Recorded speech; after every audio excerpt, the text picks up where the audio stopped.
Hi guys, Tuesday once again, and before I get started, I wanted to give a shout out to Miss Wednesday, Brittany. Her speakers aren't working right now, so I just wanted to let her know that I'm watching her video. She's doing a really good job. So yes, today is Tuesday, June 17th, 2008. Today my vlog's not going to be very happy. It's going to be sad, yes. It won't be energetic and it won't be funny. Recently a lot of people on PSC have, or not PSC, but a lot of the PSC YouTube projects, a lot of the people have been getting deeper and telling you things that are on their mind or telling you things that are important to them. And Danny, Miss Sunday, on the SevenSecretLives project, which I'm a part of, gave us a challenge this week to tell her story or tell her about someone who has inspired us, other than a significant other or a parent. So today I'm going to be doing that. Growing up as a little girl, I moved to my hometown in Florida when I was 6 years old. In my neighborhood, it was very quiet. There weren't many children, so the kids that did live here, we all hung out together. In the house directly to the right of mine, there lived a boy named Greg with his family. Because we were so close in age, I was 6 and he was 8, Greg and I spent a lot of time together when we were younger. Some things about Greg. Greg was the most energetic, kind-hearted, and he was hilarious. He was the funniest person I had ever met. I still think he's the funniest person I've ever met.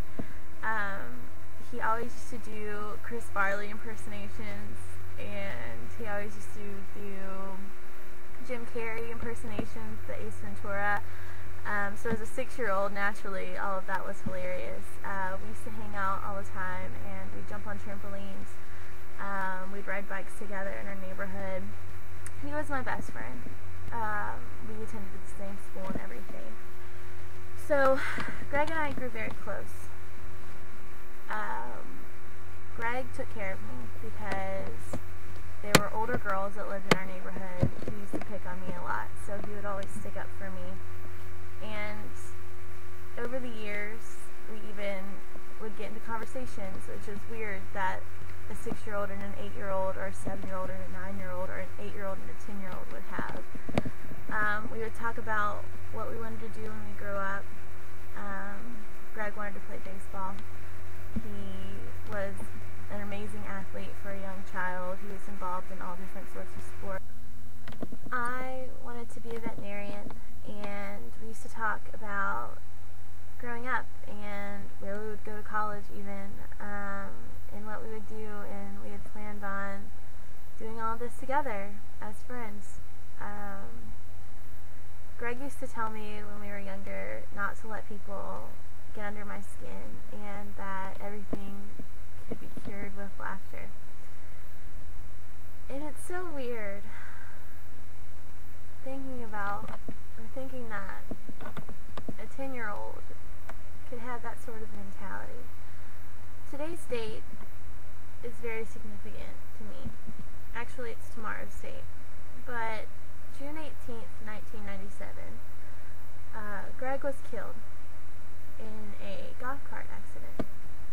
I'm sorry if I'm getting choked up. This is something I've never been comfortable talking about. This is something that's always been a really big part of who I am, and when people find out about the death of my best friend, they always try to sympathize with me, but that's not what I'm trying to get out of this vlog. I wanted to tell you guys about his life and about the amazing person he was. But yeah, Greg was killed in a go-kart accident in my neighborhood when he was 10 years old on June 18th, 1997. When I found out that Greg died, I went into shock. I can't remember going to his viewing. I barely remember the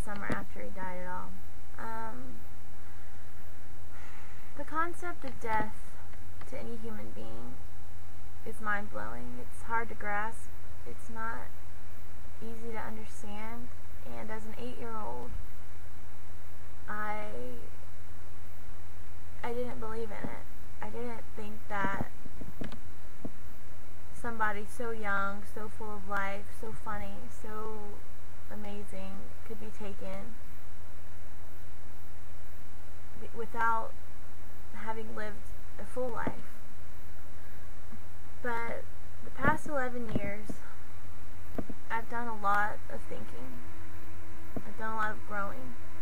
And I've done a lot of remembering. All I'm left with is the memory of Greg. I have no possessions to remember him by. Only pictures of him as a young boy. And it's hard to think that we would have grown up together, we would have gone to high school together, and, you know, who knows after that.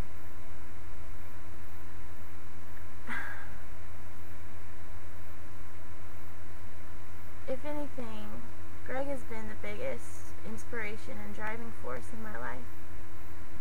And it's so weird to say that, because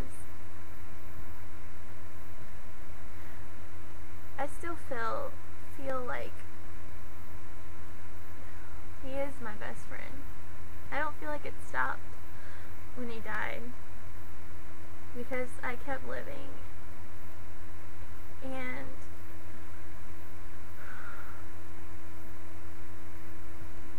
he's inspired me to live hard. I'm one of those people who fall in love way too fast, and I trust people way too easily. And I think that has a lot to do with him. I don't want to take life for granted, and he's inspired me to not take life for granted. You know, time is never wasted when it's spent with the people that you love. So my challenge to all of you who are watching is not to respond to me in a video or in a text. My challenge to you is, in the honor and remembrance of my friend's death, to not take your life for granted. I know that's such a hard thing to say, and it's almost hypocritical to say, because you can't live every day, you know, to the fullest. It's impossible. But if anything, think about the ones that you love. Tell them. Don't let moments go by where you're scared to let somebody know how you feel.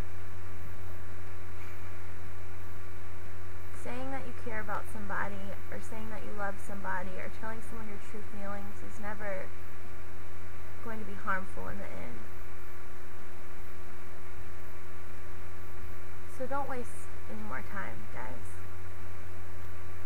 I wish that I could go back 11 years and, you know, let Greg know how much he meant to me, how much he would mean to me in my future, but I can't. None of us can go back and change our past, but we can all definitely mold our futures. So, yes, my challenge is, tell someone you love them, let people know that you care. Don't take your friends and family for granted, because you really never know what's going to happen in the next minute, hour, day, or year. And that's what I'm going to leave you guys with. I promise next Tuesday won't be as somber, but I hope you all have an amazing week, and I love you all.